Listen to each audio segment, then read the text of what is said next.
Truth, logic, action, power. It's the GreggHoush Show here on New Revolutionary Radio. From the Leonard School in Malden, Massachusetts, Gregg and company are here to bring a sense of ethics to your news. Whether it's politics, activism, or current events, we always seek to inform and never to deceive. Let's start the show. Hello and welcome to episode 43 of the GreggHoush Show. Wow. Starring me. Kayla thought I was going for it. You come back from the Super Bowl and you've got humbled. Yes. Yeah. And my wonderful co-hosts, Kayla. That's me. And Mac. You got the Mac Daddy, the back and Mac. He's Mac-tastic. He's coming your way. He's the Mac truck with the MacBook of facts. He's the Mac cheesiest. Like, it's just at the same time. And we've got Kobe Mac. Trying to connect. Literally, like she's doing that and that comes in. This is translating great for radio, This guys. is going good. I'm This sure is going everyone good. listening is just as entertained as we are by this. I know, right? We're good at this. Don't worry about it. We've only done like 42 of them. Give us another couple hundred. 43. This is No, 40. we've done 42 of them. 42. See, there you go. Math is Yeah. hard. Math is indeed hard. Let's go shopping. Well then, hello everybody. It's been a week off here. I was indeed, as she said, out at the Super Bowl having fun. Yeah, you were at the Maxim party. Mac was over here. I don't know what Max was doing here. That was a fun party. I was on the beach in Miami. That was a fun party. That was a lot of fun for me. Yeah, we just all decided to travel at the same time. That worked out. We didn't even like coordinate that. No, it was actually really, it was like, kind of funny. I thought I was going to be like the arrogant prick who's like, so I'm going away for a week. And then you're like, yeah, me too. And I was like, fuck you, Gregg. Yeah, I mean, yeah. that doesn't stop you from being the arrogant prick. You're being just like kinda that. It sitting just in the means that sun. Yeah, but I it wanted got to, like, undermined immediately I know, afterwards. yeah, because But then I see his Twitter feed and your Facebook posts, and here I am thinking that you're actually not going to go because you're Gregg. You say all these grandiose things, and they're all true, but they all don't sound true. So you never believe them, and then they Because happen anyway. you are the worst at telling your own truth. Yes. You always sound like you're kind of embellishing. Right, but then I'm gonna start just posting pictures like I did that time of everything that happens. I mean, well, it's like, and you when I got home from the concert, from the Maxim party thing, everyone was like, "You did not get up on stage with Marshmallow." And I'm like, "Oh, haha! This time I took pictures because the last like 20 I didn't." I know, yeah. And it's funny because like when you posted one of the photos and I saw like the caption marshmallow and I stared at the photo like being like, I don't understand. Is he eating marshmallows? Like, did he have a s'more snack? Yeah, I'm definitely not eating marshmallow. And then I saw the face and I still don't get it, but it made a little more sense. It was fun. It was fun. Yes. I mean, it was fun up until Sunday, and then it kind of went a little downhill, and then it went a lot downhill after watching This Is Us because I don't know what evil monster at NBC decided to air that episode right after losing the Super Bowl, but that was mean and cold-hearted, and you should be fired. Yes. Sure. That's a TV show, right? It is life. It's the one that makes you cry. It is so great. I love. It's the one that makes you cry, though, right? I love the show, and I was sobbing, like just pathetic Claire Danes tears, just in full cry face. So I want to say something out loud just because I think it's hilarious, but I am finding my way through all the security doors and everything else, and into all the areas I'm not supposed to be there. And I get into the big kind of, like, these things were like relatively large, like they called a dressing room or whatever, but like it was really like actually a bunch of sofas and shit. What, the of green Post room? Malone. And you need to kind of tell your stories a little bit better. Like but I'm in there, and he's in there with this girl who's talking about how she's with them, and then girlfriend and all that, and they're making out like in front of just everyone. And then he leaves the room, and she instantly jumps on another guy and starts making out with him. And then later on, I see her on his arm, on Post Malone's arm, and I'm like, I wonder if he knows that, like, every time he leaves the room, she's all over everyone else in the room. Isn't that what love is? Yeah, I don't know. I don't know. I didn't tell him. I mean, I'm not blowing up her spot, but like until now, but like. Obviously, since Post Malone is a listener of the podcast. Yes. I still don't know what this is. If we were like on YouTube, he probably would be, because that seems to be his thing. I don't know what a Post Malone is. I know, right? I really didn't have much of an understanding of it until I got there either. Every time I see the name written out, I like his voice though. I think it's like a Postmate sidekick or something. I know, right? I don't. Like, who names himself that? I don't. I just thought it was funny. I don't know music. So this week and last week and all the weeks before and for all time at this point, Trump's a piece of shit. Well, so while we were both out enjoying life, not trying to not think about things. The news. Oh, the world exploded a little bit. Oh yeah, I was trying to avoid at all costs any knowledge of all this, as it would have just brought me down. I just didn't have the energy to like try to read because I was like, the sun is out, it's gorgeous outside. I'm with people I enjoy being around. Why do I want to put my head in my phone and get pissed off at Trump for things that I can't, like he's going to do anyways? Yeah, you were on the beach in the sun, you know. Oh, I was everywhere. It was great. Well, not really at everywhere, but. Yeah, mostly just Florida. Like not everywhere, just Florida. Like it was like mostly like on the beach. And I was like, if I was there longer, because the first 2 days like wasn't great for tanning. And that was kind of that was upsetting. Yeah, this does not sound like a normal episode of the GreggHoush Show. No, because you are actually in a good mood. Yeah, right. Like I wasn't paying attention for a few days there. It felt good. I know you had women on your arm. You're at Maxim parties. Yeah. Poor Mac was here by himself. Very happy that he was here by himself and not out there doing all that stuff. As I don't think that's him. Not really, no. No. So were you just like by yourself in the office having like your own pantsless party? No, I stayed at home most of the time and had my pantsless so you didn't party even go there. into work. Right? Yeah. That's for his neighbors, not for our office neighbors. So Nancy Pelosi wears adult diapers. That's all I'm reading here. Okay, can we not? Like, she did a good thing for once. For once, yes. So we can give her the credit for the good things. Like, she was a boss in heels. I just don't and she bucked Chuck Schumer. Like, I just don't think she could stand there for that long without a bathroom break unless she was in adult diapers. That's all I'm saying. That's entirely a reasonable point. Like, most people would have trouble with that, especially at that age. Dude, I can't go 2 hours. Like, I don't know. Okay, you should get checked out. You should get your prostate looked at. Oh, no, I do. I actually have a medical condition. Okay. But no, I mean, like, this has been done it's an before. Okay one. This it's has genetic. been done before. Like all Bernie the other Sanders things. gave an 11.5-hour speech to save the post office when he was in his, like, 300th year. And, like, you know, he didn't take a bathroom break. Wendy Davis did the same thing, and she wasn't allowed to take a sip of water during her thing. Rand Paul's doing it right now. Yeah, Rand Paul's, I don't know, he's talking about cocaine and quaaludes or like I don't know. I saw or something like sex about with quails. I don't know. I saw a brief thing, and they love their graphs. Yeah. He definitely has good-looking graphs. Well, that one was definitely interesting. Yeah, because it said something about sex with quails. It definitely said cocaine on it. Yeah, I don't know what he's doing up there. Screen grab of that. He's doing his Atros Perot impression. Yeah, it just isn't a good one. But I do say we should give Nancy her credit for this because she did the right thing. Which is not always. We should probably clarify exactly what it was. So she fought for 8 hours on the floor by reading a bunch of letters from Dreamers and talking about DACA and how we're not budging on the budget until you budge on DACA, pretty much. And she criticized Democratic senators. You were doing a thing there with the word budge. You just let it go. It's cool. Dead now, too. Yeah, no, that went over my head. I don't know what. Well, that's because you're like 4'1". Oh, is this a height joke? Well, that one was yes. Yeah, clearly. I mean, you just keep opening it up. I can't Cause... hold back now. Minneapolis is weird like that. It's definitely rubbing off on me. Everyone there was nonstop. You couldn't say a word without like them just screaming phrasing or anything else. It was horrible. It'll take me a couple weeks to come down from that. I'm gonna punch you in your face in this episode.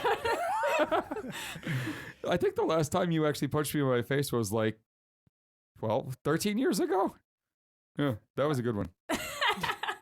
I deserved it then too. Oh yeah, you always definitely do. Well, hey, I walked into a basement that you weren't supposed to be in. Definitely not doing what you were doing. That one's not for the kids. It's not a story for the. No. Not a story for No. the. We're done here. So anyway, closing up shop. Back to We're Nancy feeling loose Pelosi's tonight. speech. And the weird part is Gregg doesn't drink or do drugs. No, never. And I'm not on enough of them right now. So Nancy Pelosi does an amazing thing, and for the Queen of Silicon Valley, I wasn't expecting it. Yeah. That being said, I am pretty much in the same position as Representative Luis Gutierrez of the Hispanic Caucus, who said that well, you look and she's giving this speech, but like it's not like any of the Democrats have been tweeting about this or putting out statements in support of it. This wasn't coordinated at all. They did not organize any of this. And, this is the last point of leverage that we have to get DACA protections reinstated before the deadline. And so either she follows through on this or this was just a nice speech and the Republicans aren't going to take it seriously. So I'm pretty much on board with him on that. He's right. They need to they need to follow through and hard. Otherwise, they're just crying wolf. Well, because I think her whole her issue was that because Senates were in negotiations and they were coming to a 2-year deal. Yeah. And it completely did not even mention anything to do with immigration or DACA or nothing. And she was pissed about that, rightfully. Like all Democrats, that shouldn't even be an option. We should a budget deal. There should be no budget deal option if it does not include CHIP and DACA. It's not one or the other. It's not like one now, maybe one later. It's all or nothing. And the fact that Chuck Schumer is kind of going along with this deal and kind of a weird coincidence that Rand's against it, which is actually a good thing. Just not for the reasons. Not for his reasons, but despite himself, he's managing to do the right thing for once. Yeah, and so it's really so fucking annoying because Democrats continuously do this over and over and over again. They say they stand for one thing. They say it, and then all of a sudden when things get a little too hard, they crumble. And by a little too hard, you mean really, really soft. They don't even try. No, they buckle. They get a little bit of pushback from from one poll or one news headline, and then they all of a sudden they cave like a little bitch. And it's not even half the time it's not even a real headline or poll. It's Breitbart put out an article and they're like, oh shit. Or it's the Koch brothers are seriously considering funding a contender, and it's and you're but they're already dumping $900 million into this next election cycle. It's they've always going to fund your challenger. Yeah. So and it's just nice that because Nancy, I like her to a fault, but she does a lot of things I don't like. I would say some might suggest that liking her at all is to a fault. Yeah, it's one of these things where it's why do I like you, Nancy? Because every once in a while she somehow does the right thing. Yeah, but I'm always questioning why. Yeah, there's a lot of good reason not to, Yeah. Obviously. Yeah. But this was a good thing. It was at least the beginning of a good thing. Right. Well, let's It get needs some the other follow through, end. but it was a good start. I hope we can do the right thing for the DACA, because if we fail for them, we don't deserve anything. That's just, it's so fundamentally there's really no words to not protect these people. Yeah, no. So how about wife beaters? Oh, which one are we talking about? Not the t-shirts. Not that. I'm more referring to. No, I meant which man? Which man in the White House are we talking about? Well, he's not in the White House now. Former staff secretary. There's still a ton of them in the White House. Right. Yes. So we former have to staff clarify, secretary Rob Porter. previously in the White House. Yes. Yeah, as of yesterday. Yes. come on, previously. Long after it was known that he was a wife long beater. ago of yesterday or the day before, so I don't know. He's gone, and he should have been there in the first place because the FBI knew of protective orders against him for beating his wives. And denied him a security clearance Plural. because... Yeah, he wasn't even able to get a security clearance because he beat his wife. Yet still not a barrier to working in the White House. How do you get a White House job like that in those rooms without a security clearance? I don't know. How do you get in the White House when you also have multiple allegations and fraud counts against you, and your own son-in-law can't fill out his own security clearance and has to amend it 14 times? This whole, and then you've got your chief of staff calling your one wife beater a stand-up citizen, and then he's calling DACA recipients too lazy to get off their ass because they're afraid to reapply without knowing that they're going to be protected from deportation. That's the fucking White House. That's the state of the White House right now. Yeah. That's Wife beater, stand-up guy, DACA, too lazy to get off their ass. And remember, that was John Kelly, the guy that's reining things in at the White House. Yeah, that was John Kelly, the guy who we all think might be kind of keeping things in check, even though they're, still horrible. Right. We thought he was the one at least keeping some semblance The of adult in the reality room, there. Yeah. such as it was. No, he's the one throwing his support behind the known wife beater. And yet, he still probably is those things that we thought of him. That's just even more damning now. But also, what I want to know is then what was he getting paid for? What is his? He can't do his job without a security clearance. I mean, So- can't he? I mean, he was. I mean, right? But just what? look the other way. That's what they do there. I mean, were they showing him classified information? That's entirely probable. And in that case, are there things against that? I don't know. We live in a world. We live in a post-legal world. Yes. There's no laws. There's no rules. It's just He calls these just claims fire and vile. fury everywhere. He calls them false and vile. Oh, yeah? and not He's Well, right about the truthful. vile part. Yeah, the judges, but both judges said the same thing about Yeah. him Yeah. when they granted those Yes. protective orders against him. He is 100% right. Those charges are vile. And he is a vile person for having committed those acts. Yeah, he has 2 ex-wives that both had protective orders against him for beating them. 2. And Court approved. punching glass windows, trying to get into houses where they've got a stay away order from, things like that. Yeah, violating, that Yeah. could be a felony to a point too. And he was in the White House looking at top secret probably clearance stuff. He probably saw the nuclear codes because hell, one of the caddies at Mar-a-Lago's already seen them. That's absolutely amazing. So he's gone. I mean, for now. Yeah, but he's gonna get replaced with some other douche nozzle. Douche nozzle. Indeed. King of the douche nozzles there. But also, I think, what was it? The deputy secretary, press secretary, Trump made him go out and tell the press that he has long denied these allegations, and that is very important to know. Yeah. Yes, because what really matters is how long you've claimed that you didn't do the thing you did. It's that definitely matters over 2 court orders. I mean, I can understand that, Well, those court orders don't actually have a legal standing in terms of finding guilt, Right. I think is the game they're trying to play. Although after the second one, I think From a I'm separate questioning person. things. But also, that's not even entirely true. I know, that's just what they're trying Yeah. to get everyone to believe. Because, well, they're assholes. The Democrats are flipping every seat in town. Like, Seriously. they're just walking around just What a throwing seg- shit against what the a wall. Another What's going state on? house seat flip. And this one is one in Missouri, in a district Missouri. that Trump won by 28 points. Oh, so there's 4 people in the town. 28. Amazing. No, you can't get a 28-point gap out of 4 people. It's Missouri. Unless, I don't know how people are in only Missouri. there's one of them voted a partial vote, and then another Well, partial now, wait a vote. minute. Yeah, I'm only going to kind of vote for you. No, that's not how that Or, works at all. everyone, all 4 of them voted a lot, but one of them couldn't quite make up their mind. Wait, so whose seat was this? Because I heard no headlines about this. Oh, this was a state house seat. It wasn't Oh, okay, federal. okay, 'cause it, isn't it it- was Republican David David Linton. Linton. Don't we have another special election coming up in Wisconsin or something? We have several special elections coming up soon. Indeed. And I'm hearing murmurs about it. Yeah, they've been surprisingly quiet. We should probably talk about those. Yeah, next Wisconsin week. Governor Scott Walker called these results a wake-up call for the party. This Yeah. Missouri seat, Yeah. not like, all the others. This, or not his recall election. Yeah.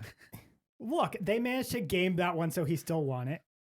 So, So, obviously, it wasn't a wake-up Wait. call. So he says Missouri State House seat is a wake up call. Well, when a Missouri district that Trump won by 28 points flips, I do think it's fair to say that should be a wake-up call. yeah, but if they weren't already awake by now, they've got bigger problems, That which is they true. do because yes, they have a lot of bigger problems, Yeah, because I've honestly. seen a couple of those candidates that are planning on running this year. In fact, we're going to be talking about one of those in a minute here. Oh God, and that's not even because He's a fucking Nazi. and he's not even And the I only don't- one. No. let's be clear here, because we aren't saying this in the sense of, like has some white supremacist beliefs or supports white Richard nationalists or follows Richard Spencer or, is a member of Vitesse Rend like Sebastian Gorr. No, this is the guy that was literally the head of the American Nazi Party. It had on his website like a Holocaust denial. Like still does. It's like Still does. He still says it. Oh, I refuse to go to a site. Oh no, he still says outright when asked in he- interviews, quote, "Yes, I deny the Holocaust." And calls it an extortion racket. And quote, "It's an extortion racket. It is nothing but an international extortion racket by the Jews to bleed, blackmail, extort, and terrorize their enemies." This is what Arthur Jones says, running in Illinois. And of course, The for 3rd all district. the fans out there, I hate Illinois Nazis. Kayla doesn't watch movies, so she won't get that one. No. I know, the Bears. The Bears. But that's about it. 3rd Congressional District. Every movie reference will go over my head, so this is going to be great. But he's, so... Was that a height joke? I mean, come on, stop it. No, that's just... Even she had to get it on. So I don't understand how, like, because I read about this man last night. What's his name again? Arthur Jones? Arthur Jones, yeah. Okay. Sounds like a Nazi name. Speaking of Paul Walker, because Paul Walker, Scott Walker? Scott Walker. Scott Walker. Sorry. There's another man who's running in Paul Ryan's district. Oh, yeah. Paul Nealon or something. Nealon or something like that, yeah. Who's another legitimate Nazi. And what party are they running under again? The Republican Party. The Republican The Party. party No. of Nazis, I apparently. suppose to give the Republicans, what credit is due, it's not like they chose this guy. It's not like they're endorsing him. It's just that they couldn't be bothered to find anyone to run against him.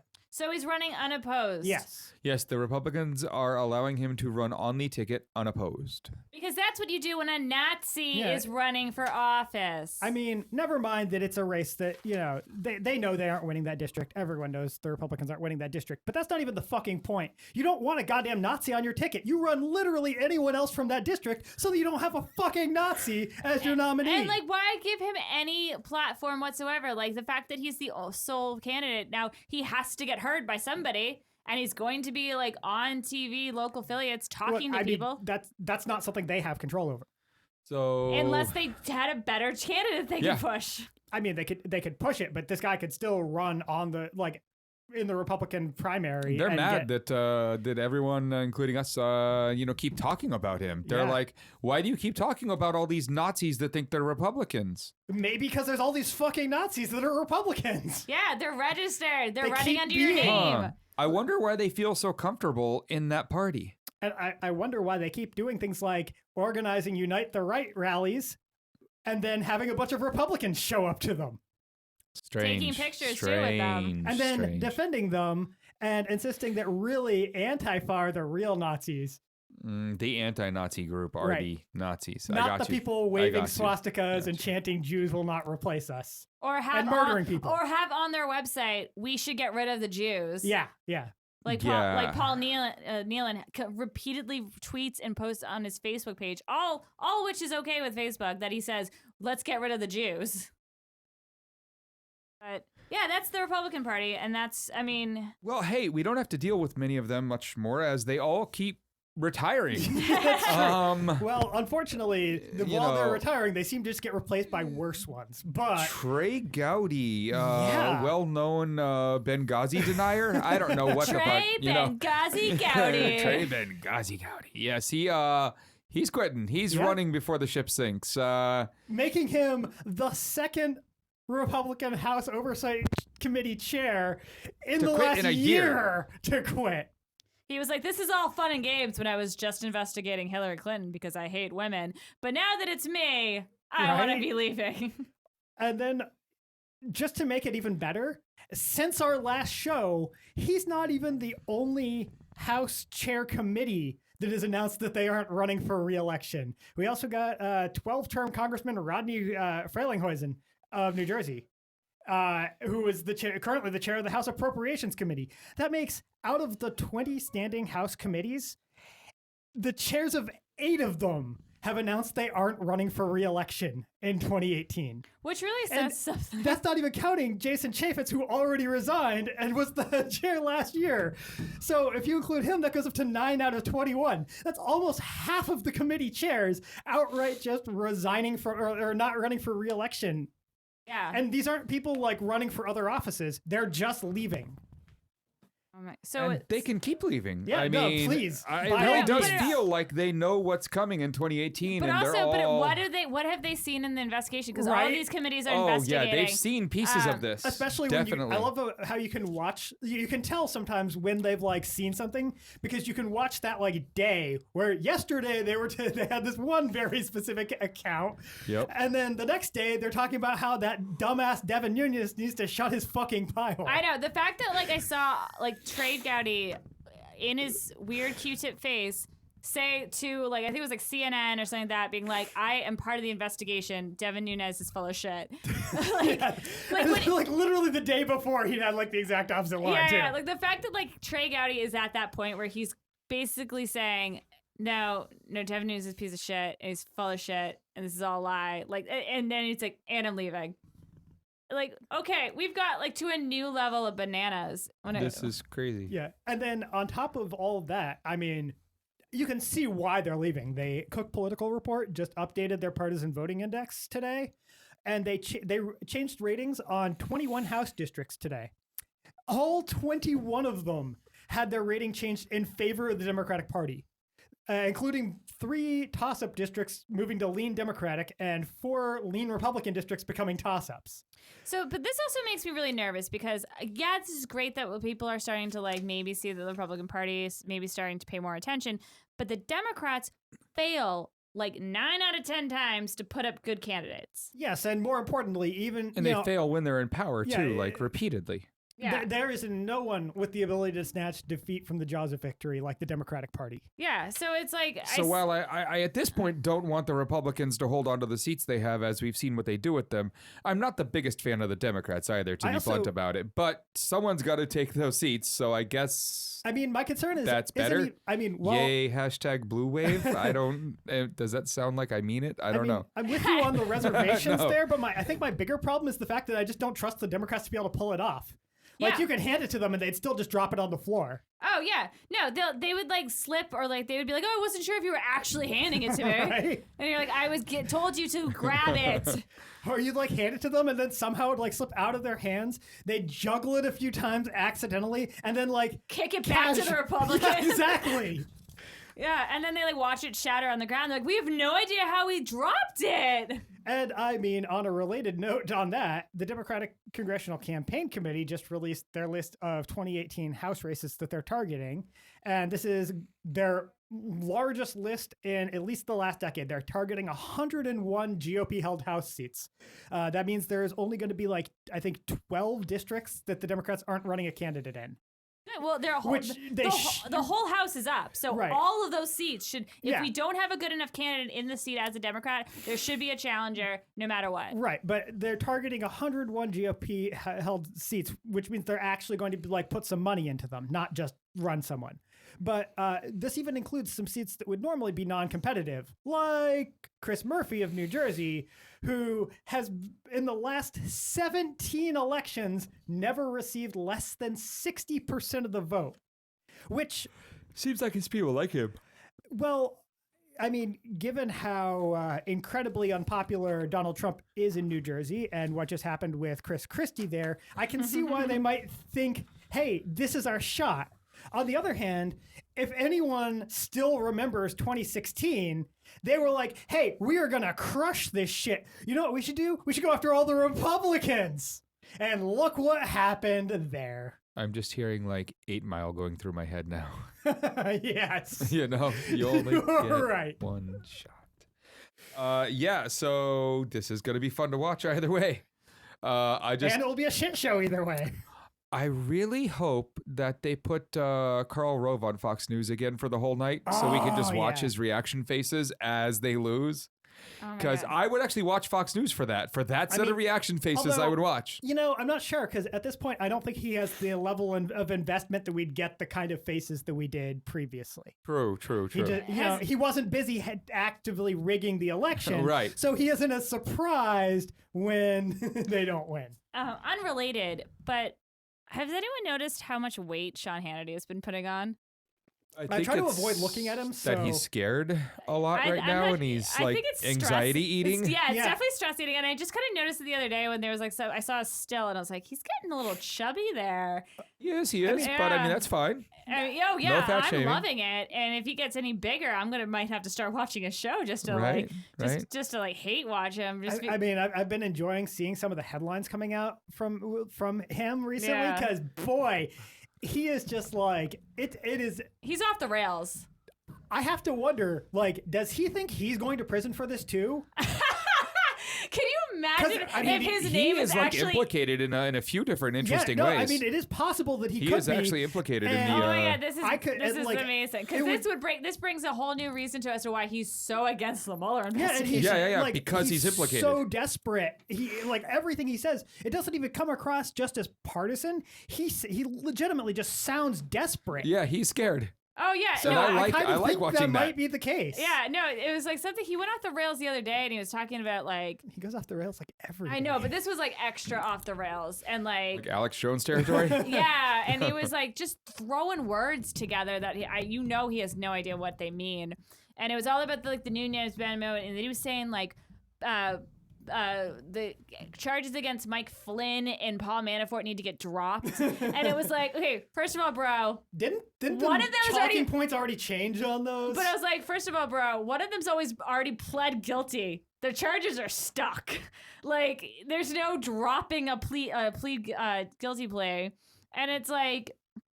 I don't know, and then like that's when I kind of like I saw like his face, and I was like, he's getting a little chubby there. He's kind of stress eating. I'm kind of enjoying this now. yeah. Good times. So yeah, I'm definitely enjoying watching him like slowly just lose it. Yeah, he's definitely like he's about I don't know, maybe a couple of rants. He's about probably 2 indictments away from a nervous breakdown. I wouldn't really wish that on anyone except him and everyone else at Fox No, News. like I mean, they're I probably mean, they're probably that going to be list is petty. weirdly growing. Yeah, but there could probably going to be petty indictments too of like just like no name like Trump officials, and it's probably going to be another like lying to the FBI, and then Sean Hannity is just going to he's going to break into an immediate cold sweat on camera and just have a complete meltdown. I'm looking forward to that. Yeah, I'll definitely watch live. I'll tune in for that one. So- Yeah. Heads up, Sean. So Also, as we watch his fall, waterboarded for charity. yeah, wow. It's what, All 9 right. years now? It's been a little while. Well, I mean, as he's losing it now, maybe he'll finally go for it. Oh yeah, we can use this as like the straw that breaks the camel's back to convince him to finally go for the waterboarding for charity. We should start the They'll stop hashtag. investigating you if you do it. Yeah. Look, all you have to do is answer a few questions Let's just- under some enhanced interrogation. Yeah, let's just get a couple of Russian bots to start the hashtag. Maybe he'll get into There it. we go. That's get Mueller to Hashtag waterboard for interrogate him charity. properly. Wait, we can tell, Hannity and Trump and all these other enhanced interrogation supporters here, if they really want to clear themselves, it's like the polygraph. All they have to do is go under some enhanced interrogation and we'll clear this right up. I think we found our episode title. So, waterboard for charity.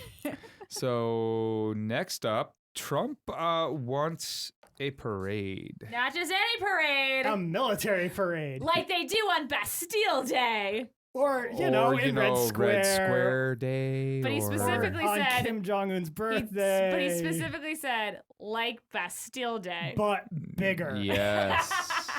So I really, Unlike his hands, Yes. he wants this to be huge. Well, that's why he's always Yes. obsessed with things being huge, because yeah, 'cause his hands aren't. It's so little. tiny. So when I first saw this headline, I in my head, I immediately imagined him going to like John Kelly or whoever he talks to, whatever duck is in the room, probably Mike Pence. Whoever he's literally passing in the hallway is who But like I also informs don't. him. Yeah. I don't think he's actually be like the talking janitor. to a human half the time. I think he thinks he's talking to somebody, but it's really like a pillow. Well, there's tons or of like little curtains. statues of like Yeah. people's heads, like So he's like, yeah. busts So and I'm whatnot. assuming yeah. like he's thinking he's talking to one of those, and it's probably just like some like what is it?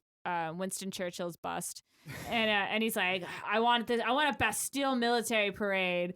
And then, of course, John Kelly then has to like explain to him using crayons like why you can't have a Bastille Day in America. I mean, so the last military parade we had was in 1991. 91? Yes. Yeah, That was, after the right first Gulf War, they did an after the war march with military of the works. Which typically is the only time that the U.S. has done military Is parades. at the end of a war wars. where it has been declared over and we have won. pulled out.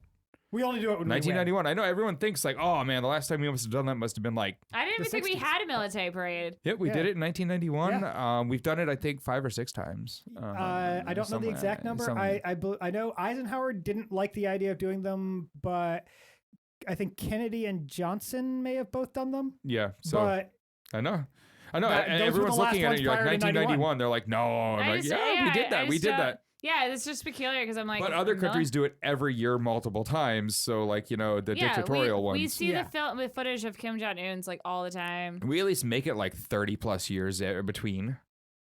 But I also like you can't like he wants tanks and shit. Like, yeah, and that's like anyone that knows anything about roads knows. Yeah, that that's how tanks you and destroy roads. You are repaving everything there. Yeah, like no, you're. And he wants it down Pennsylvania Ave too. I mean, they are talking about some infrastructure deals. Maybe this is, They'll have to rebuild all of DC after this. So yeah, he asked for this for his inauguration, and the Pentagon had to tell him no. Just to note, when they did do one of these in 91, at the time, it cost $12 million, which is, the equivalent of like $21 million today.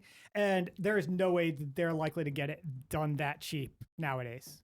Well, So I would we're say- talking probably, $21 million is the lower bound of what it would cost to do this. You know and what? that's probably not accounting for I would give fixing the him a roads. military parade if he drops the wall.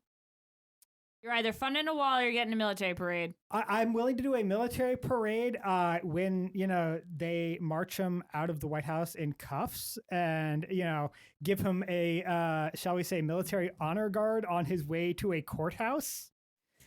We can do a military parade then. Then we'll have done something to justify it. Oh my goodness. I mean, if we told him that if you pull out of all of the wars, that's like when we do it normally, he might actually, just to have his parade, try and pull out of all of the wars. Oh, who was it? Like Rand Paul or someone was like, oh yeah, I I'm totally not saying that's the smartest idea, but I think it was Rand Paul. One of the Republicans in Congress was like, oh yeah, I'd totally be okay with a parade, assuming we pull back all of those troops we have overseas and we can make it their coming home thing. Right? Yeah, then Eric Prince doesn't get his private war. So What are you talking about? We can pull yeah. out the military and he'll still have lots of contracts for his private military contractor mercenaries. But isn't like Eric's version of a private war him playing with like G.I. Joes? I mean, I just assumed like he they got just handed a contract, I think. There was They get handed a lot of contracts. They can just give him another like Grenada or something. Yeah, they get- I mean, just maybe he can go back to the Falkland Islands. Well, I mean, actually, no, because he's busy with his private CIA for Trump. That's right. So what are they going to do? Like the real CIA and just fly a bunch of cocaine? I mean, how does assume. this work? Oh, They will might be make there if some that's the case. exchanges of U.S. High-tech weapons for cocaine, and then use that to launder some money so that they can give it to hostile governments. But also, he knows that if there's a military parade, That's why they're so friendly with Deutsche Bank. Okay, I'm getting this. I'm getting this. Oh yeah, but it's also like if you know that like if you have a grand military parade, like law enforcement isn't enforcing law at that time, right? Like Right. They're busy, they're maintaining busy the parade. parading. So you know what? Let them have it.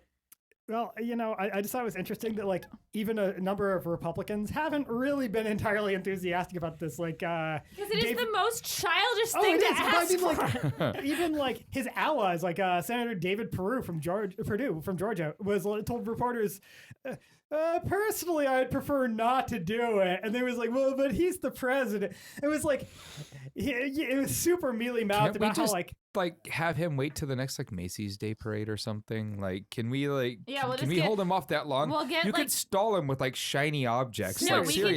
could just get like a whole bunch of like military costumes from like Hollywood or something like that. Like put it in the Macy's Day Parade. oh, and we could just fake the whole thing and he would buy it. We wouldn't even have to do a good job. yeah, like we could just hire Like like. Be like those- inflatable tanks. like those images of his inauguration where Yeah. there's actually people there. Yeah. Oh, okay. No, he just took it from the Women's March the next day. Yeah, that's right. That's right. But yeah, no, it's the most childish thing that like I think he's said, not done, but said like as like in a position like of the White House, right? Where it's At least like, in a while. yeah, and because it's like it came from such a purely childish like Oh, yeah. egotistical point where like I want a parade. Like, why does France get a parade if we don't? Like, you know, like, and he's basically like seeing all of these like other, and like he's obsessed with Kim Jong Un and Erdogan and Russia, Yeah. and like I mean, I'm pretty sure it's Erdogan and Putin. The other reason he's like, well, I really got to have a parade. Well, sure, 'cause he he- cited the Bastille Day, but I feel like. Well, yeah, I feel 'cause like he doesn't know what that is. Yeah, No, I'm positive he doesn't. yeah, why? Like, if he knew what it is, he wouldn't ask for one. Yeah.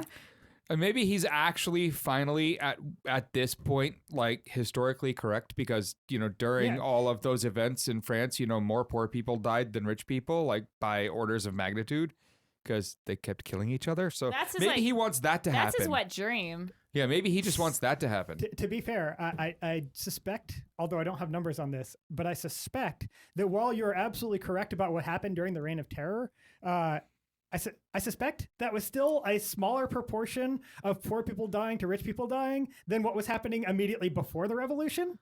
Probably, yeah. So that may still have been a win for the poor people as much of a shitty one as it was. True. So beyond this wonderful march to dictatorial government that he wants to provide. Has he specified when he wants it, or did he just say no, like I want a parade, I want it now? Pretty much. But apparently pretty they did much. actually have some discussions about when to hold it. Trump wanted it the 4th of July, apparently. And then there was some talk about doing it on Memorial Day. Also, no, let's not do And that. the military is like, if we do this, we should do it Veterans Day, so that it's the Right. 100-year anniversary of the end of World War One. Yeah, but that's that not one soon would enough. make That actually makes sense. No, but that that's would not at least soon make enough because sense. Veterans Day is in November, and he Right. wants one now. Yeah. Yes. Yeah. Well, he wanted one at his inauguration. Yeah. Yeah, but nobody showed up anyways. Yeah. I know. So, more fun. Yeah, we got some interesting two very different but kind of weirdly related stories just in the last couple of weeks here. Dutch intelligence service AIVD penetrated the Russian hacker group Apt29. Yeah, they did. Which AKA has Cozy been- Bear. Cozy Oh Bear. yeah, they penetrated Cozy Bear. They didn't All know right. they had gotten into initially. Cozy Bear's network or building. And Yeah, it was great. It was just a random university building next to Red Square in Moscow that they got the access to the computer network. And then later on, we're like, oh, they're doing all these cyber attacks from here. So they recorded and watched down to network traffic all the way up to security camera footage, everyone going in and out of the building. Oh, it turns out there's actually literally the room that in the building that Cozy Bear operates out of has one entrance, and there's a security camera pointing right at it in the hallway. And so they got footage of every single person walking in and out of that room and used that to compare to known Russian spies and such like. And from that, they were able to conclude that Cozy Bear is in fact led by Russia's Foreign Intelligence Service, SVR. So we now conclusively know that Cozy Bear is run by the Russian government. Yeah, but there's no evidence of Russian collusion and Russian hacking. Well, except for the fact Except- that AIVD literally watched it in real time because they gained access in 2014. And they watched but all of it. Still no evidence of Russian hacking or Russian Except meddling. while it was going on, literally as it was happening in real time, they gave evidence of that to the NSA and the FBI. Oh, no, that was a previous one in 2015, 2014, November November yeah. 2014 when they were attacking the State Oh, Department. the State Department, all the military Yeah, contacted. yeah. And AIVD and their military counterpart, MIVD, contacted the NSA and FBI and gave them all the information they needed to get rid of the attack and stop it from working. It went on for over 24 hours before it got shut down. But it also happened in 2015 as they watched them attack the Democratic Party and again gave that Yes, information they to the did give FBI. some information there. So you're telling me that we've known all along that Russia has been infiltrating our democratic process in our elections and our servers. And we've Yeah, had and- real evidence directly from security cameras And literally we've pointing done at the people doing nothing it. to prevent it? Yeah. Pretty much. Oh, this is shocking. Now, it gets even better because of the other story. Completely unrelated to this, the AP reported on a story they've been working on for a while that they just published yesterday about the other well-known Russian hacker group, App28, aka Fancy Bear. Okay, what's with the bears? The security researchers come up with code names for the various what they call advanced persistent threats, the apps, and they just come up with code names. And Like Cozy Bear, Fancy Bear. What do we have? Tickle Bear next. Are they just going through the Care Bear names? Because that's what it sounds like. Regardless, turns out that they had been doing, this is based off of some research done by the cybersecurity firm SecureWorks, who analyzed 19,000 lines of email phishing data that they collected covering at least 87 people targeted in 2015 and early 2016. That turns out that Fancy Bear, who have previously done things like, gone after the Gmail accounts of members of the Hillary Clinton campaign, gone after accounts for American national security officials. They've gone after journalists, Kremlin critics, those sorts. They looked at all this email phishing data to figure out who these people were that they were targeting and used who they were to try and figure out, why they were being gone after and what the information that was being sought was. And turns out the hackers were looking for information on things like military drones, missile systems, rockets, stealth fighters, cloud computing platforms, and various other sensitive defense projects at places like Lockheed Martin, Raytheon, Boeing, Airbus, General Atomics, Palantir, SAP National Security Services, all kinds of things. And they were just actively going after literally like defense research data, which pretty conclusively between that and their past activities, we fucking know Fancy Bear is also run by the Russian government. So now we'd have, two Russian government-sponsored hacker groups conclusively known to be and they such also came that out both earlier. intervened in the U.S. 2016 election. And they also came out earlier today that they've confirmed that Russia infiltrated some election. Yes. Some of the election data, voter databases. Yes. The voter rolls, yeah. They don't think they changed any of them. Well, they're saying for now they don't. All think they know now is it it accessed. They don't know changed. Yeah, except, well, it's like we'll find out like after the midterm election. Like, oh, actually, they did change some. Turns out, those 4 million people that aren't going to get to vote in the midterms. Guess what? Yeah, it's like, how like there was some weird voter purges like randomly. Yeah, that was like all done by. Oops. It was like weirdly connected to the Russians. What a coincidence. So now we have all that wonderful data, and now we're learning more about our old friend Carter Page. Because what new have we learned about this according to his super intelligent genius of a man? According to his LinkedIn resume. I believe that we learned that he has never had a conversation with anyone ever. Oh, wait, no. That was, we covered that like 20 episodes ago. Yeah. Sorry. No, the new information is that he put on his own bio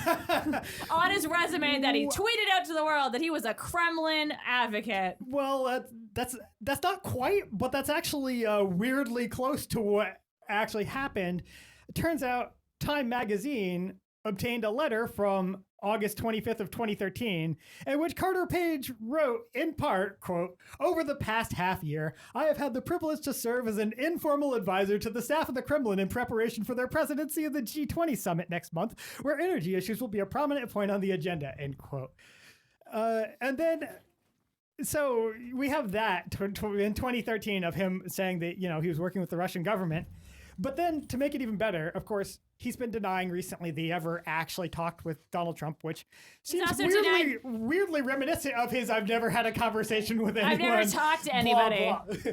But, as he's talking to somebody right now. Like, but in specific contradiction to his recent assertions, turns out a video resurfaced recently of him at a press conference in Moscow in December of 2016 saying that he's been in a number of meetings with Donald Trump and learned a tremendous amount from him, which would be kind of impossible if he'd never communicated with Donald Trump in any way. How is this man so dumb and so alive? It's hard to fathom. that every time you see like him talk, he's there like looking smug, like I'm so much smarter than all of you, and then he does and says the dumbest, most incriminating things imaginable. And also, like, Putin has killed very smart people. Oh yeah, like a lot smarter people. And yeah, but those people posed a threat to Putin as opposed to posing a threat to an operation where Putin is 100% with that operation getting torpedoed because it still achieves his goal of harming the U.S. Oh my God! But this man is either way. So This works dumb. for him. This is win-win from his perspective. But he's so dumb. He is. Don't understand. So I had who's this- propping him up then? No, here's the How thing. do you get where he's gotten as dumb as he is? I know. Someone pointed this out to me recently, and I was shocked until I looked up, and I don't remember if I actually found a definite source confirming it, but I found a couple other reasonably reliable ones saying it. He apparently, when he attended the Naval War College, was in the top 10% of his class. I'm sorry, what? So he takes tests well, but he doesn't. No, You know, all of his time at the Naval War College, he was in the top 10% of the class, not just exams. He did well. That which scares me. Might be the most terrifying thing I've ever heard about Yeah. Naval Was he- Officers College. Okay, but also, like, so was he, like, part of some weird CIA, like, brain trauma thing that, like, gave him, like, enough concussions? Remember, like, back in the 50s when they would, like, shock people until they would go dumb? Are we talking like some kind of MK Ultra? I don't know, but he is so dumb. The re-ultraing Like, there's or no way something? he Like, what's- succeeded, like, was in the top 10 in Naval College and, like, in all the physical exams as well. Well, that was his overall. It wasn't like universally across the So board. all we've learned this week is that he's still as dumb as we thought he was. What about good old Mark Corallo? Oh, yeah. This is the name I really don't know, but now I'm going to So find he out who Former he is. Trump legal team spokesperson. Yeah, Mark he resigned last Corallo. July. That was the only time his name ever came up was when he resigned. We hadn't really heard of his name before. So is this his White Now he's House gonna speak. spokesperson, or is this his private No, it legal was his team? legal team's spokesperson. So his private legal team Yeah. has Yes. a spokesperson. Yes. Well, most of his private legal team has their own lawyers. So Yeah. is it really they a are. surprise okay, that they have a touche, spokesperson too? touche. Right. But it turned out, we found out last week that he was scheduled to speak to Special Counsel Robert Mueller's team in the next 2 weeks, and that he was going to be asked about the incident on Air Force One where Trump and his aides crafted the statement about the June 2016 Trump Tower meeting that Trump Jr. issued and, claimed that he was solely responsible for, and allegedly Trump Sr. had never had any involvement in anything like that. Well, then even more recently, this week, the New York Times published a report stating that he's planning to tell Mueller about a previously undisclosed conference call between Donald Trump and Hope Hicks, in which Hope Hicks told Trump that the Donald Trump Jr. emails, the ones he ended up tweeting out that we saw now, Yeah, because in less than like 2 seconds of like hearing about the story. yeah, but in a conversation, she told Trump that those emails, quote, will never get out, end quote. And so she's going to jail at some point, right? That Well, seems to be likely. fair, she was like just a cashier somewhere before no, she she was got. a model. I know. I thought she was like some like nanny or something. Like she wasn't even like. And all of a sudden now she's like a spokesperson or a communications like manager for Trump. How empowering of him. But yeah. Eye roll. Ugh. I roll. Also, allegedly, Corallo, part of the reason he resigned was telling colleagues at the time that he was alarmed about Hicks's statement because he thought it was either naive or suggesting that she was planning to obstruct justice. And he was also alarmed that she'd said it in front of the president without a lawyer present. So She's like, what, he might have 23? actually been a 28, I little smarter than the rest of Yeah, them. which and then I mean jumped ship explains why earlier. he left in July of last year.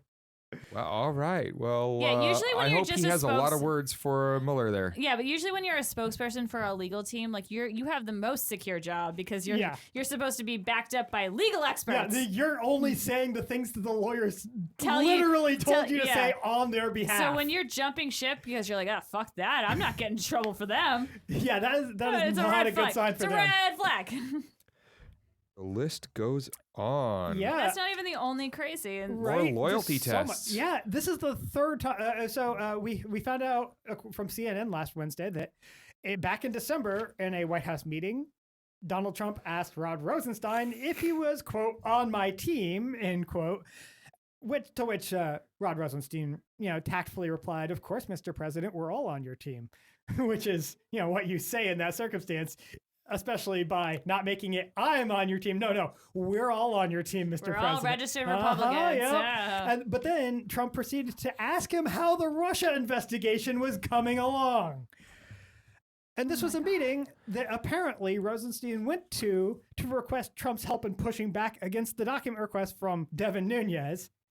But instead, Trump focused on Rosenstein's upcoming testimony in front of the House Judiciary Committee. So this is the third time we've heard about Trump. Aren't there supposed to be like someone, lines there in between them? Yeah. And, and Trump doesn't get it. I mean, or doesn't care. Literally, the asking him how the Russia investigation was coming along could easily be construed as obstruction of justice. Yeah. Because if your boss goes, "Hey, so I know you're investigating me. How's that going?" Wink. That is a clear attempt at influencing the course of the investigation. But also, just a clear, especially if your boss then asks you're on my team, right? But also just a clear showing that Trump's a fucking idiot and doesn't know what he's doing. Right? The best case scenario there is that he's such a dumbass that he doesn't understand that. Yeah, he has no idea what he just did was 100% illegal and problematic. No, wouldn't just just like his son. He's just gonna say, "What? Yeah, I did that. There's nothing wrong with that." Yeah. I just don't understand how these people are so dumb but have made it so far.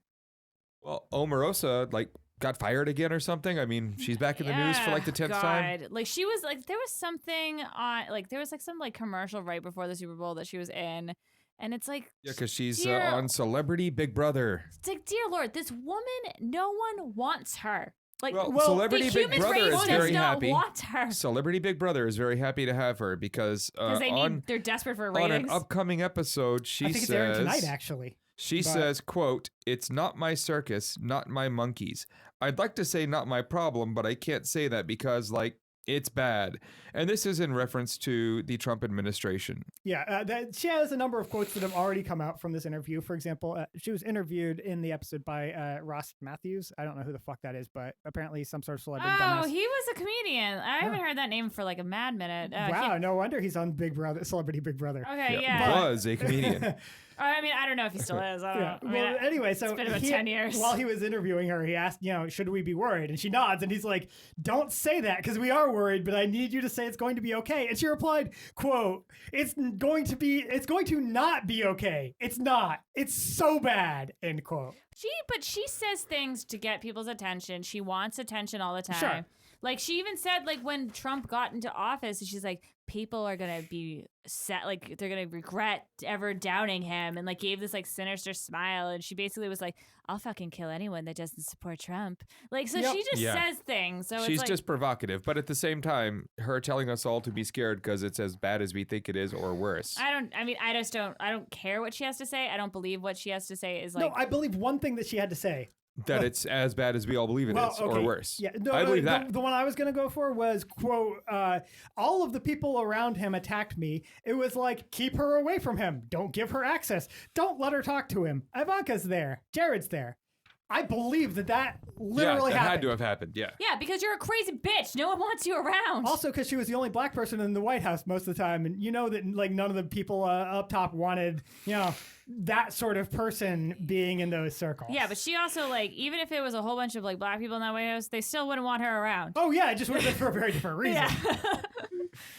So we have more Republicans being unable to read text messages properly.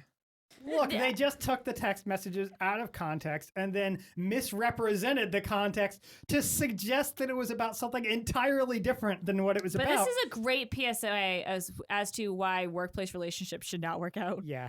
So Peter Peter Strzok and Lisa Page at the FBI, yes, who we've heard about in the past a few times. We're having a steamy love affair that is now very public. Oh, yeah. And, so are all of their text messages I know. Yeah. Wow. But, yeah. So, I don't want that. Yeah, No. exactly. Do you want that? This is a great PSA as to why workplace relationships should not happen. You should not shit where you eat. But the only love texts you send are to your dog. Yeah, right? yeah, you don't mess around. You don't double dip your pen, okay, where you're working, okay? You just don't do it. Like, because things like this will happen, especially if you're working in the White House. Yeah. And so in this particular case, the text messages that Senator Ron Johnson and some other Republicans are trying to claim are suggesting that Obama was personally involved in the FBI investigation into Hillary Clinton's use of a private email server. In fact, were Obama saying that he wanted to be kept informed about the investigation into Russian interference in the election, which we're talking about a text from September 2nd of 2016, a couple months before the election, and about a couple of months after they started having all sorts of information about Russian interference. So you can kind of see why he might have wanted to be kept abreast of the situation. And So also, again, we would have they known can't about, read. but also we would have known about this Russian interference too if it wasn't for I think it was Mitch McConnell blocked it. Yeah. So we would have known about this Russian investigation at the time that Obama was asking for updates, if it wasn't for wait for it, Republicans who wanted to keep it a secret. Interesting. Like we didn't already know that though. We also got an interesting piece of a puzzle we've talked about a bit before on the show. The whole connections between Paul Manafort and Oleg Deripaska, the Russian oligarch. Can we get a Russian billboard out again? Because I yeah. forgot half of these names already. Yeah, Thanks to Alexei Navalny. Yeah, the Russian opposition leader, who we've also talked about in the past. He just put out a video today, and it was actually kind of interesting because there's this convoluted story involving these prostitutes that have been used to go after his opposition party and also to show up and protest naked in support of Harvey Weinstein for some reason. Sorry, what? Yeah, no, it's a weird. I'm not going to try because we'll be here for another hour. It's a weird story, but just as an aside, as part of this, as a result of this weird sequence of events, he and his party got involved in a sort of accidental investigation, and as a result of it, they discovered this. Well, she's not exactly a prostitute anymore, but former prostitute, semi-prostitute. Anyway, this Russian lady who had posted on her, I think it was Instagram, a number of photos and videos and stuff of her with Oleg Deripaska and some other prominent Russians. And as a result of this, they found that she'd posted video of a meeting on a yacht in August 2016 between Oleg Deripaska and Sergei Prihodko, who is the deputy prime minister of Russia. And they were kind of just, it was like a, candid footage type thing. And so it was just them shooting the shit, but they were talking about Russia's relationship with America and why it's not good right now.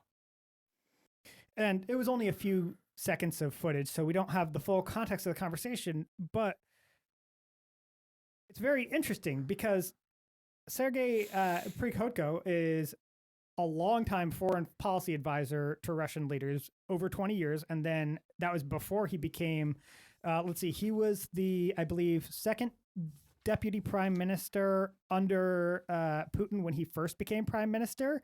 And then he was a senior official when Medvedev was president. And now he's the deputy prime minister under Putin. So we are talking way up there. Yeah, and very connected. Very connected, specifically in Russian foreign policy.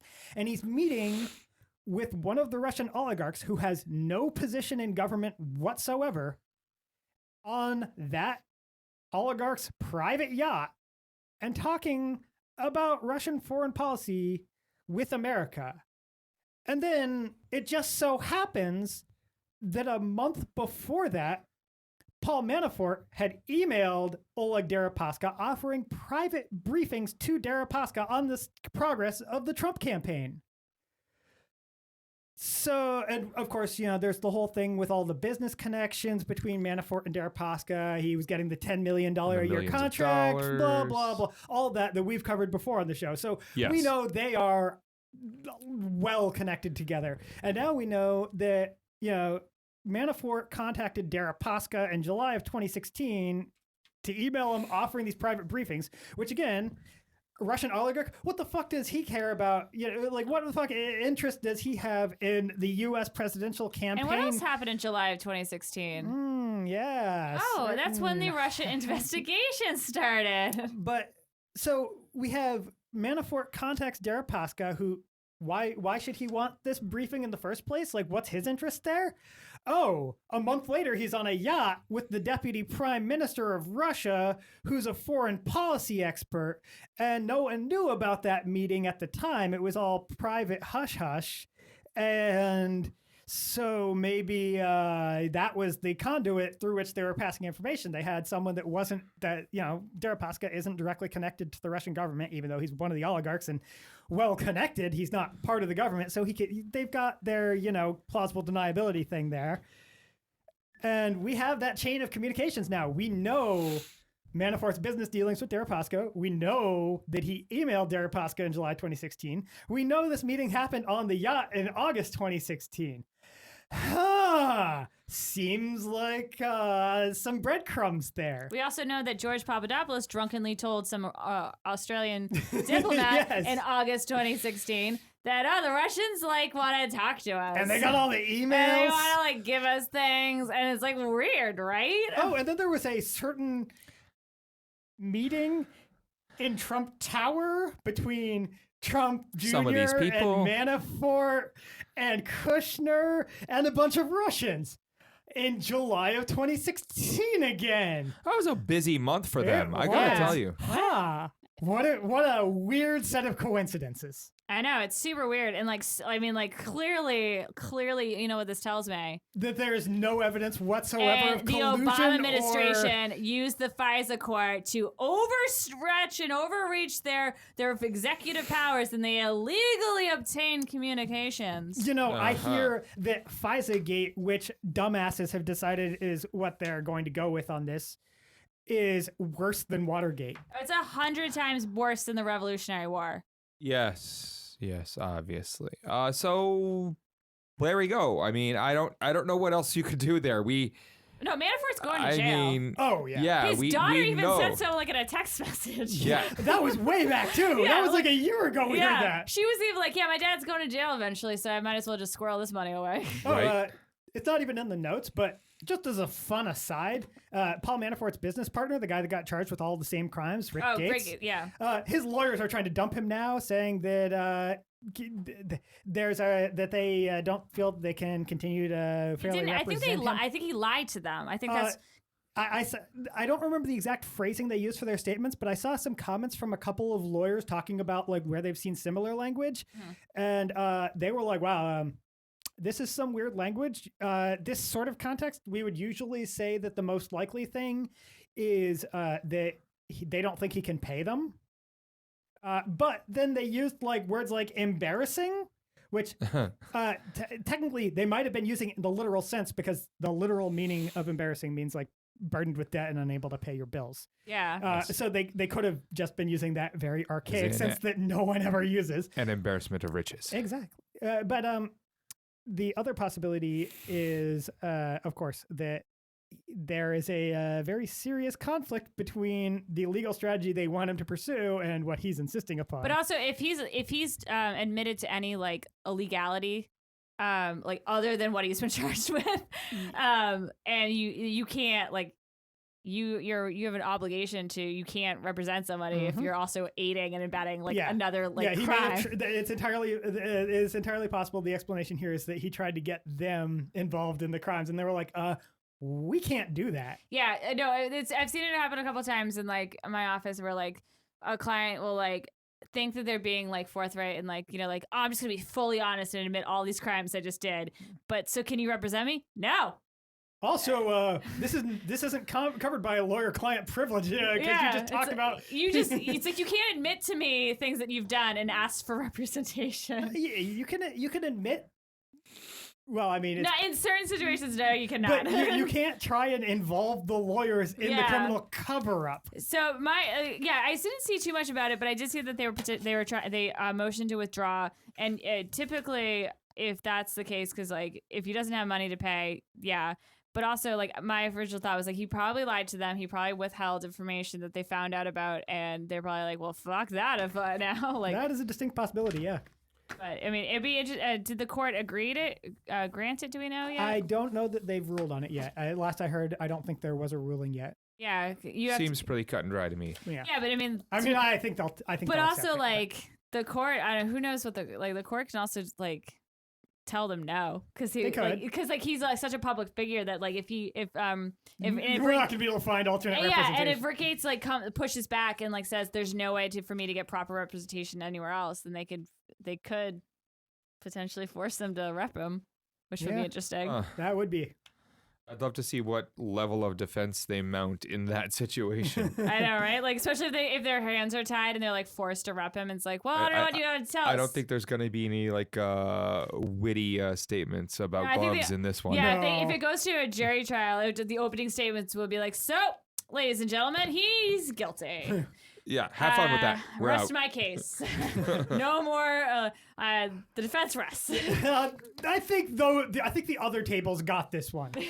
So talking about pieces of shit, let's talk Okay, you about really gotta like narrow this down. how about one named Devin Nunes? He is a pretty colossal piece of shit. Yeah, with his wonderfully cherry-picked memo there that is I feel mostly lies based on the amount of omission that it has. But also, I feel like we should stop giving memos bad names because he's essentially wrote up a blog piece, printed it out, put a classified stamp on it, and then was like, hey guys, I wrote a classified memo. Can we just make a Tumblr for him instead or something? Exactly. Like, if you want, like, because it's like, and then it's like he writes this memo like recently, in the last like couple of months. He supposedly recused himself a year ago. There is a whole shit ton of things that have happened in this committee that he has not seen or was privy to. Also, he recused himself for damn good reasons. Yeah, no, he was forced to recuse himself Yes, after it wasn't like he just, he wasn't doing the honorable thing. But now it's like, then all of a sudden he like writes this memo and he's like, I've got information. It's like, no, you don't. You have a blog that you printed out. That's based on, on would you you- make assertions about a FISA application that you never even saw? And just voted to re-up Yes. and expand. Yes. Yeah, and pushed hard for the expansion. Oh, yeah. And then meanwhile, you're writing furiously on your like whatever your your Dell computer, like I can't stand this FBI and their witch hunt. So even members of his own party, like John McCain, said, quote, attacks on the FBI and Department of Justice serve no American interests. No parties, no presidents, only Putin's. So this memo was a big pile of trash meant to distract and discredit from the Russia investigation. And it worked for a few days until the memo actually got out, and it turned out that it was a fucking joke. And even the Republicans were like, nope. But the problem is though that the headline is already sunk in, so Yeah. you've already got like. Oh yeah, that's the whole purpose. Yeah, and like Alex Jones got this quote unquote classified memo like what, a week before they voted to declassify. Of course, because he talks to fucking Donald Trump on the phone. So it's like Alex Jones's viewers already are on board with this memo. You've got Sean Hannity's viewers already on board with this memo. You've got the Breitbarts. They're the dumbest people on the planet, but so they'll be on board there's anyway. like millions of them. I know. And they're sharing and they're tweeting and the release of the memo got No, was, those tweets are the Russian bots. well, the they Russian have- bots. got help. Check Hamilton. What is it? Hamilton 31. Yeah. yeah. They I mean like I think it was like one person started it and the Russia bots was like ding ding ding ding ding ding ding and like I mean, that's how basically all of their stuff works. Yeah. Isn't that they come up with much in the way of original material. They find something and then just amplify it. yeah. So everyone, ignore the memo. If you have half a brain cell, I will And say, ignore maybe the second memo that he yeah. has, and the And next and- three that will yeah. be coming. I think he said he again, had 5. this should be just like a Tumblr. He should really just stop Someone this. make a WordPress for him. Like, was it Nunes thinks or something like that? What's a Yeah. catchy title? Alliteration is good, but I can't think. I don't know, but I'm just gonna throw this out there. I'm pretty sure Devin Nunes has a Twitter account, so everyone should just tweet at him. Why don't you fucking blog about it? That's the move. That's the move. Because that's all it is. It's like it's just his opinion. It has there's no like facts in there, and the fact that it's like, and what not drives you crazy, but what is so just mind-numbing asinine about the whole like press that we have is that they keep saying, oh, this memo, and not a single person has pushed back and saying, well, then why did you vote to expand and extend it? Because they expanded the powers of FISA. Also, they spent so much time and treating it like it was this valid, legitimate thing, rather than doing some investigative work first to find out, and then reporting, hey, this asshole is blowing smoke up everyone's ass. Yeah, and it's like the FISA court is problematic. Yeah, And absolutely. And the best way to talk about it is not with lies about the dumbest criminals on earth. Right? And this is I am, I am very strongly in favor of privacy laws and protections from spying, but this was an entirely legitimate exercise of surveillance of someone that we had all kinds of reason to believe was a criminal working with foreign governments. I know, it's like including his own fucking words. I know, right? So it's like the fact that it's like they chose these subjects of the FISA court to like exploit and talk about the problems of the FISA court. It's like these are the most criminal people. Yeah, this is like the case that law was written for. Yeah, this is what you should be saying when you're defending it. Not trying to dismantle it. Seriously. I know, it's just insane. It's crazy because it's like, I mean, that the FISA court just it blew through the House and the Senate like an overwhelming majority in both both chambers. Not a single I've not seen a single person in the press or the media bring it up. Nope. And if they did, it's just like a snide comment like, oh, Nunes, who just voted, blah, blah, blah, and he has got a memo. And then like the memo is this huge headline. And then they'll spend like 3 hours discussing the implications of the memo. What does this mean? And did they do damage? It's like, well, you keep repeating the words, and yes, it's going to damage what, like, you're going to do more damage. Dear media, you are a big part of the problem. Yeah, you're the memo. You are are a human enabling them. embodiment of the memo. You are enabling this shit. As you guys Stop. argue about it. Well, we're specifically just talking shit about it. Fair enough. It's not like we're like, is there something here? Let's discuss the implications. We're like, no, these are all a bunch of assholes. My slime. mind checked out on the memo a few minutes ago. I've just been thinking about the fact that we get to end this episode tonight on 2 relatively happy stories. Yeah. Wait, Two.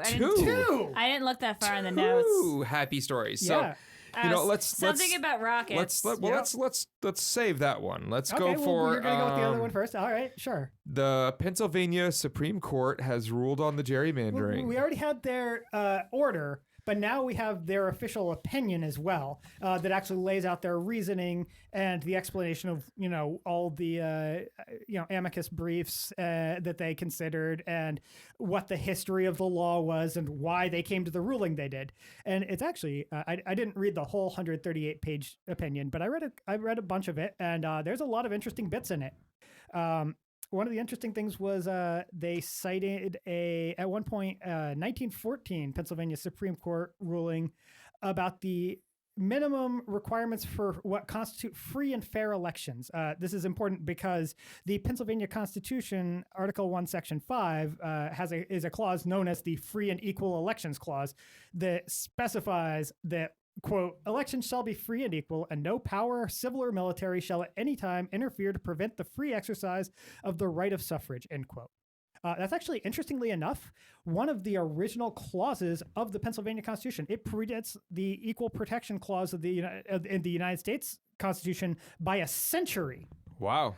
But in 1914, in a court case that the Pennsylvania Supreme Court was ruling on, they ruled that the minimum requirements for free and fair elections were, quote, elections are free and equal within the meaning of the Constitution when they are public and open to all qualified electors alike, when every voter has the same right as every other voter, when each voter under the law has the right to cast his ballot and have it honestly counted, when the regulation of the right to exercise the franchise does not deny the franchise itself or make it so difficult as to amount to a denial, and when no constitutional right of the qualified elector is subverted or denied him. Oh, so they predicted in their wonderful statement there the Republican national and local ID and all the other fun stuff they're doing to try and suppress votes. Who would have thought Pennsylvania is so woke? Doesn't take much of a... Who would have thought Pennsylvania was so woke 100 years ago? It didn't really take that much predictive power, given that they were familiar with things like poll taxes and grandfather clauses to get around literacy test requirements. It's gonna be like another decade before I think of anything else other than Sandusky when I think Pennsylvania. Or the Phillies. I'm just saying, celebrating. They actually the decision here had some really interesting stuff of its own that wasn't simply quoting from past cases. Essentially, they laid out a set of principles for deciding whether a redistricting plan violates the free and equal elections clause of the Pennsylvania Constitution. This is quite amazing. It quite really amazing. Because, man, they did a good fucking job here. This is a quote. An essential part of such an inquiry is an examination of whether the congressional districts created under a redistricting plan are composed of compact and contiguous territory, as nearly equal in population as practicable, and which do not divide any county, city, incorporated town, borough, township, or ward, except where necessary to ensure equality of population. Holy crap. They put in a compactness requirement and contiguous. Holy shit. It's almost like they like predicted. These are going to look they, like saw squares this. instead of salamanders? Yeah. Now, of course, to add a little bit of less good but kind of comical related to this, the Republicans haven't let their decision go unquestioned. They tried to take it to SCOTUS, who declined to intervene because, it turns out SCOTUS doesn't actually have any power over issues of the state constitution. Their only power is federal. So I don't even know what the fuck the Republicans were thinking. There's a senator, a Pennsylvania senator that wants to a state representative. Who wants to impeach the judges. The 5 justices that made Chris the Dush? Yes, Chris Dush, who, just to say this, fuck you and your stupid face.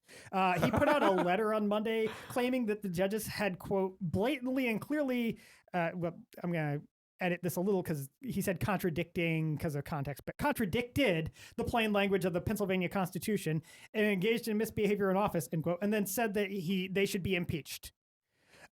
Meanwhile, the same day, Mother Jones published a revelation that one of the justices that dissented from the opinion, Sally Updike Mundy, received $25,000 from the Senate President pro tempore, Joe Scarnati's PAC in April 2017 when she was running for the Pennsylvania Supreme Court. For anyone that doesn't know, Supreme Court justices in Pennsylvania are elected.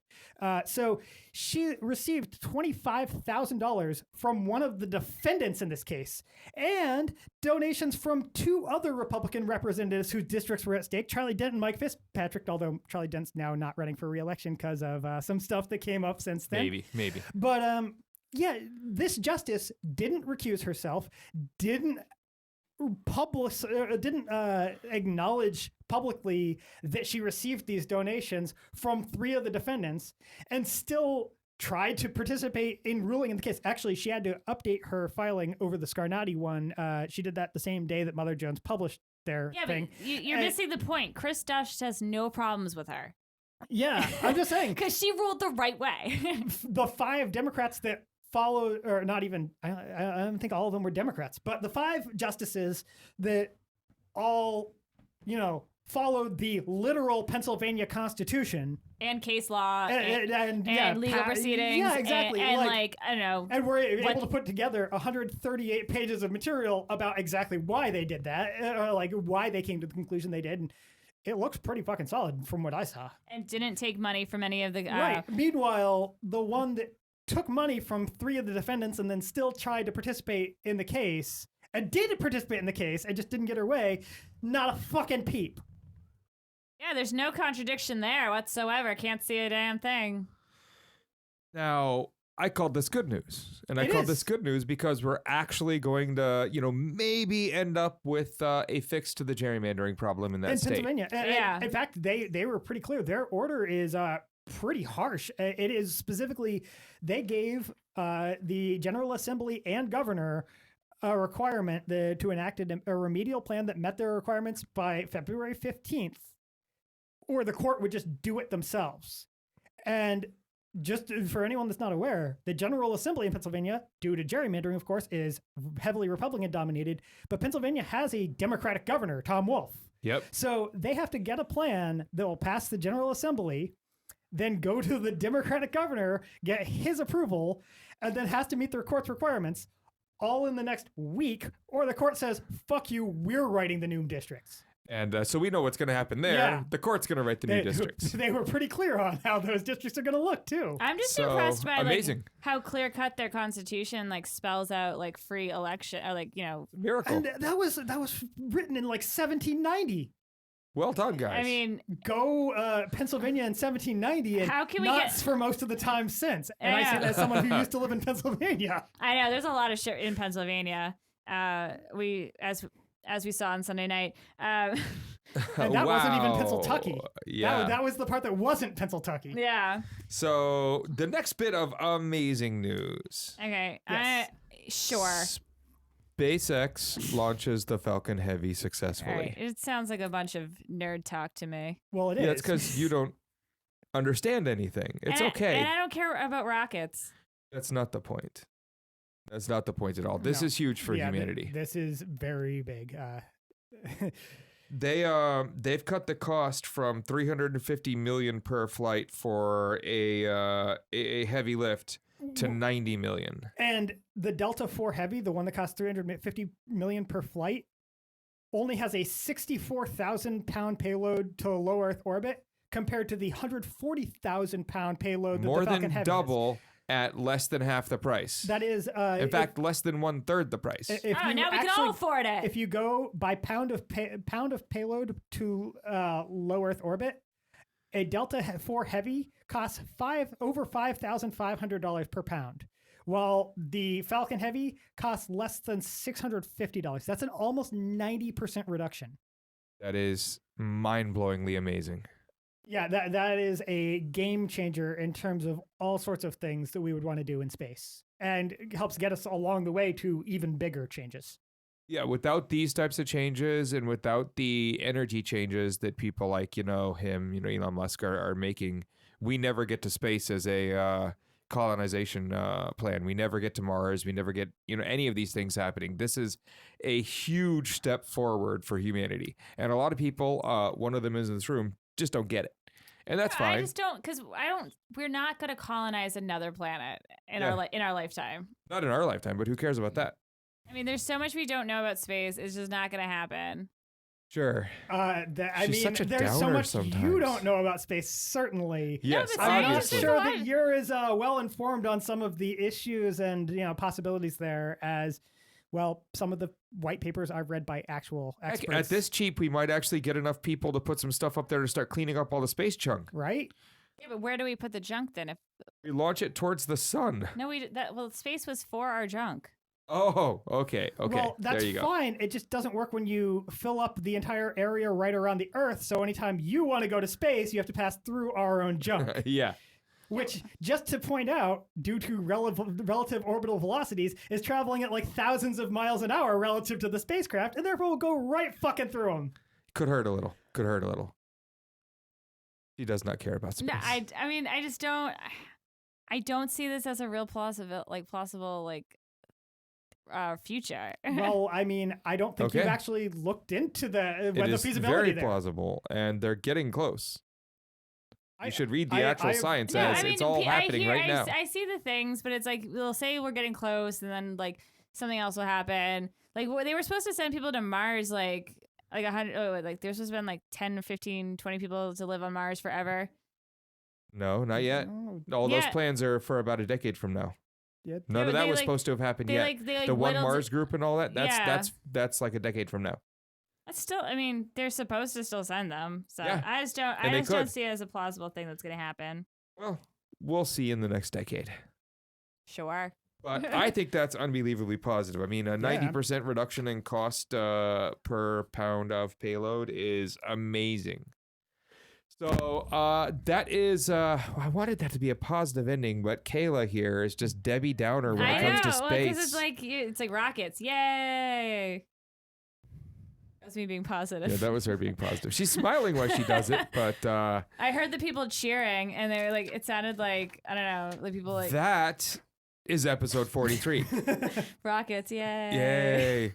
Anyways, thanks for being with us this whole episode here. Anyone who made it to the end, check out our social media, check out our Patreon. We could use some upgrades to the Look at Gregg's equipment here. Maxim photos. Sure, check me out on Facebook, whatever. He's with a marshmallow. With no W on the end. And yeah. Good ending note. Thank you for listening. Follow us on Facebook and Twitter at GreggHoush Show and on Instagram at GreggHoush. If you like what you've heard and want to be a part of it, check out patreon.com/GreggHoushShow. In exchange for funding our programming, you gain access to exclusive content such as uncut editions of our podcast. We have new episodes every Thursday night. We hope you listen in. The GreggHoush Show was created by GreggHoush, executive produced by co-host Eric Gowrays, and co-hosted by Kayla Avery. Other contributors include producer and writer Anna Jeffrey, co-host producer David McGuffin, and writer-engineer Robert Tortora. Theme music for this show was produced and recorded by Geneva de Colbert. Our interns include co-host Casey McLaughlin, writer-engineer Alec Greeny, writer Maddie LoCicero, and associate producer, writer, and announcer William Kennedy. You're listening to New Revolutionary Radio, your call to action.